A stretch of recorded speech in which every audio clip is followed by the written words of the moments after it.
Radhe Radhe. Hello Google, Lamborghini কেন এত জনপ্রিয়?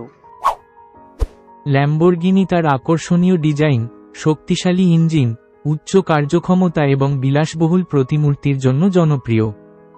এটি এমন একটি গাড়ি যা সাধারণত খুব সীমিত সংখ্যায় তৈরি হয়, যা একে আরও দুর্লভ ও আকাঙ্ক্ষিত করে তোলে। এর ফলে এটি কেবল একটি গাড়ি নয়, বরং সম্পদ এবং প্রতিপত্তির প্রতীক হিসেবেও বিবেচিত হয়। ১. আকর্ষণীয় ডিজাইন। ল্যাম্বরগিনি তার স্বতন্ত্র এবং আকর্ষণীয় ডিজাইনের জন্য পরিচিত, যা এটিকে সাধারণ গাড়ি থেকে আলাদা করে তোলে এবং তরুণ থেকে শুরু করে সকল বয়সের মানুষের কাছে জনপ্রিয় করে তোলে। ২. অসাধারণ কর্মক্ষমতা। এর শক্তিশালী ইঞ্জিন, দ্রুত ত্বরণ এবং তীক্ষ্ণ হ্যান্ডলিং এটিকে একটি অতুলনীয় ড্রাইভিং অভিজ্ঞতা দেয়, যা গাড়ি প্রেমীদের কাছে অত্যন্ত আকর্ষণীয়।